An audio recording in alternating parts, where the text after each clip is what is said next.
Berserk, Band of the Hawk has a difficulty of 7 out of 10, takes at least 9 playthroughs, and 60 hours to obtain the Platinum Trophy. The basic gameplay is that there's a light attack and heavy attack that you mash to fill a meter. During this Berserk state, your attack power increases and you take no damage. There's also another meter that fills during this powered up state, which when completely filled, you can do a super move.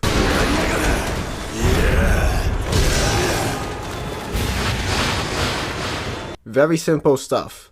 There's 2 main modes you can play in this game, Story Mode and Endless Eclipse Mode. In the Story Mode, you play 90% of the missions as Guts from the Golden Age arc to the Falcon of the Millennium arc. You get a trophy for completing every arc aside from the Golden Age arc, which is divided in 3 parts. During my playthrough, I also got 8 more trophies. Some notable ones are obliterating 10,000 enemies, defeating all large apostles with Guts, which includes Nosferatu Zod, Wild, the Snake Baron, the Count, Granbeld, and Ganishka.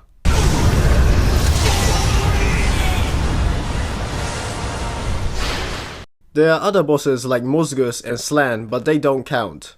And for watching all cutscenes. I thought the story mode was good. It took me 16 hours to finish and was decently satisfying slashing through enemies, and I would recommend this game even for people that haven't read the manga, since it mostly does a good job telling the story. Though there are parts of the manga that are cut in the game, like the entire Lost Children chapter, so the manga is 100% better if you just want to know the story. After that, I started the Endless Eclipse mode, which is where I spent most of my time playing this game. You have to go through 100 layers of battles for each playable character, including a character you can only unlock by playing this mode, ending with a boss fight against Femtor. Each character takes around 4 hours to complete, and I started by playing with Guts. The mode is kinda like a roguelike. After each 5 layers, you get to choose a mission that will give you different rewards depending on which one you pick. From layer 1 to 40 is easy, 41 to 80 is medium, and 81 to 95 is hard, and 96 to 99 is make sure you have enough health items for the final boss. My first run as Guts, I got a trophy for collecting every BGM. And I got all the way to the final boss, but unfortunately, this is where I had my first death. Luckily, I can start from layer 81 every time a character reaches 20 layers, so I got back and changed my strategy against Femtor. Since when I'm in Berserk mode, I take no damage and I also had an accessory that recharges my meter, I just avoided him till my meter recharged again. But this took so long. Every damage I do is so small I had to repeat this process a dozen times till I finally won.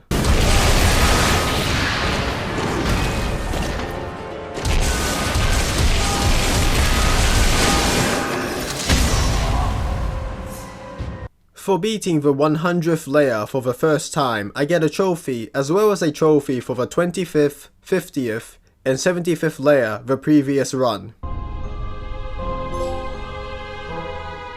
I'm also going to rank every playable character, and Guts goes in 2nd place. Guts is fast and has a wide range of attacks. He can also wear the Berserk armor, which significantly increases his speed and power, which is the best part. I then did it with Griffith, and I had my 2nd death on the 85th layer. The reason I died is because of the goddamn lock-on system. The 85th layer is a boss fight against 2, but sometimes an extra enemy appears. In some levels there are Behelits you can collect by beating this extra enemy. By getting a Behelit, it unlocks a panel of an iconic scene and I need to collect all of them for the absolute Lockmaster trophy. Anyway, I had to fight 3 tanky enemies and the game would sometimes lock onto a different enemy or not lock on the enemy I want at all when I move the camera. Fortunately, like Guts, I restarted from the 81st layer and beat Femtor, which took around 10 minutes just fighting him. Griffith goes in the 6th place. He was fine. He's one of the faster playable characters, but that's really it. 3rd one I chose was Casca, and I died again on the 85th layer. This time I got cornered and I could not escape. This boss will charge at you non-stop, and even if you stun it, it's too big to pass through. I started from the 81st layer once again and then got to Femtor, and this time it took me 20 minutes to beat him because Casca is easily the worst playable character in this game. She doesn't have any good moves and her super barely does any damage even if you can hit the enemy, because if you're not looking at the right direction, you will just miss. In fact, she's the only character I dislike playing as. Next is Judo, and I had no problem with him. It just took a long time and I'll rank him in 7th place. His knives do a decent amount of damage, but everything else wasn't that useful. Next is Serpico, and I also had no problem with this character, and I'll place him in 5th place. He feels faster than Griffith and can also summon tornadoes that suck in nearby enemies. Shiruka is next, and I let Guts die in the 50th layer, so I lost for the 4th time. I was fighting this enemy to get a Behelit, which takes way too long, and I didn't realize Guts' health was getting low.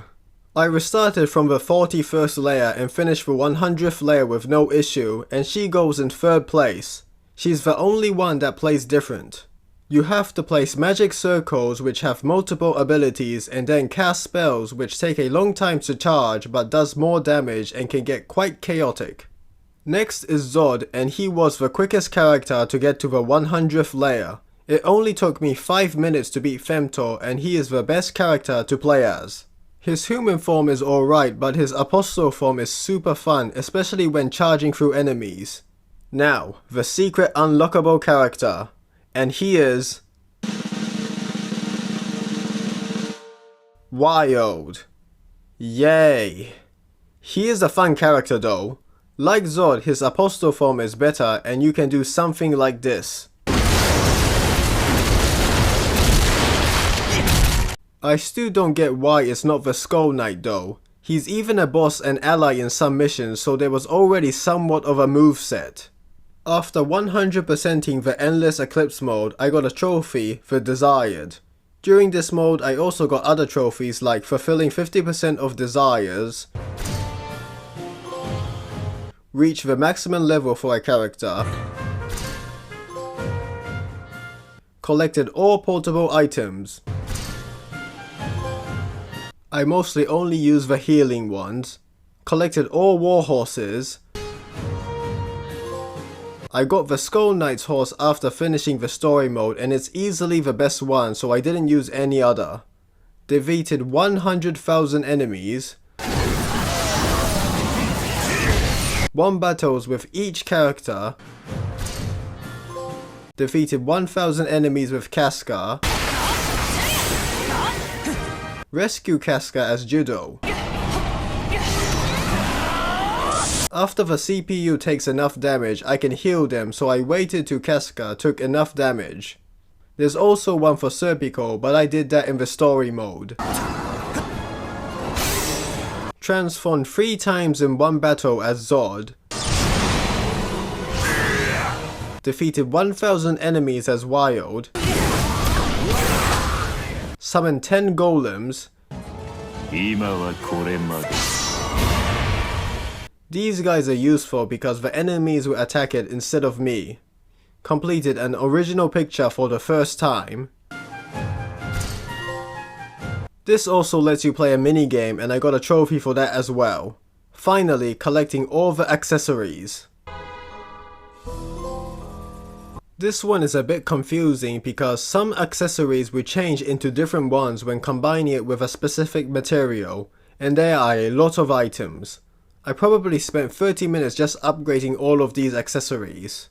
The last 4 trophies were Absolute Lockmaster for collecting all the Behelips, True Libertarian for 100%ing the gallery, Apostle Lord for defeating every large apostle as Griffith, and Berserker for defeating every large apostle on the hardest difficulty. This was actually very convenient because as a reward for completing the Endless Eclipse mode, I get to use Femtor, which as you would expect is extremely overpowered.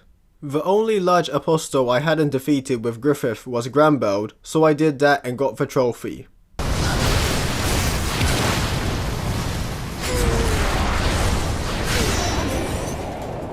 I decided to get the rest of the trophies in one go, so I defeated every large apostle on Berserk difficulty except for the last one. In the story mode, there are side objectives you can do to get beheaded, and I got all of them except for the last mission. After doing all of that, I started the last mission and got the beheaded for defeating Zod as a side objective, defeated Ganishka and got a trophy, and at the end, the 2 other trophies popped as well as the platinum.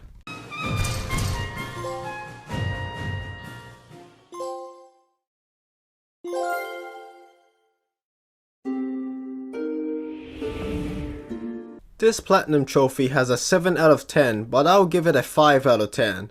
I did die 4 times, but this game is pretty forgiving. It took me 56 hours, so the 60 hours to complete is pretty accurate. Would I recommend getting the platinum? Not really. By the 30-hour mark I started to get bored and I was basically on autopilot most of the time during the endless Eclipse mode. Overall, I'll give the game a 7 out of 10. Thank you for watching it this far in the video. If you liked it, please give a like and subscribe, and I hope to see you again.